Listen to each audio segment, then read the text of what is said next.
Bonsoir DP. Bonsoir.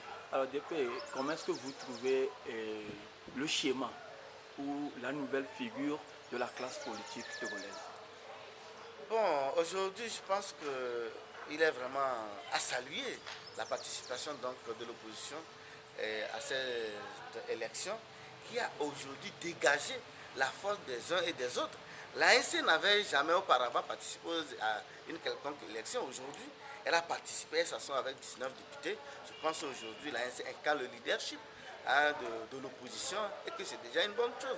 Et de l'autre côté, le Parti uni a affirmé encore une fois sa suprématie sur le plan électoral avec les 102 députés qu'ils ont pu engranger. Donc je pense qu'aujourd'hui, le peuple togolais sait à quoi s'en tenir, puisque il y avait un débat de caniveau que l'on faisait en disant, bon, nous, le peuple est derrière nous, le peuple c'est dans les urnes qu'on découvre véritablement ce que le peuple veut.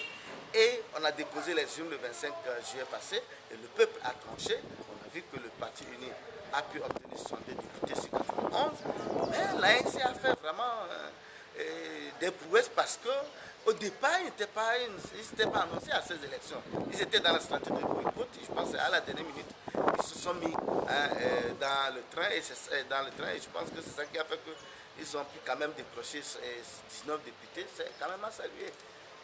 Oui, est-ce que vous êtes pour ou contre à l'entrée de l'opposition dans le gouvernement? Moi, c'est une bonne chose si même les Européens le font.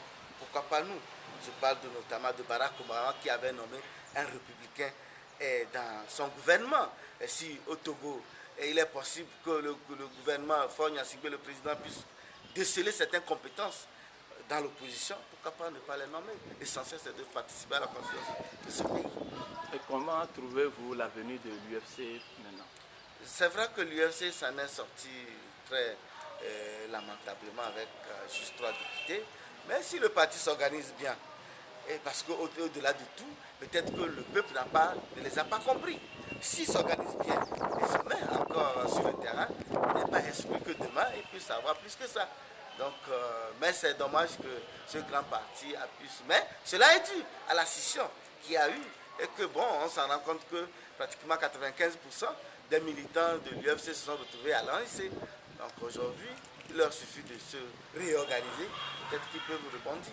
Oui, depuis au cours de ces élections, le 25 juillet passé, en tant que DP d'un organe de presse, est-ce que vous avez constaté vous aussi des fraudes, des défaillances ici et là? Je pense qu'il faut être honnête dans ces élections que nous avons vécues la dernière fois, où moi j'ai eu des informations de certains leaders de CST et de Arkansas qui reconnaissent que pour une fois ces élections se sont passées dans la transparence.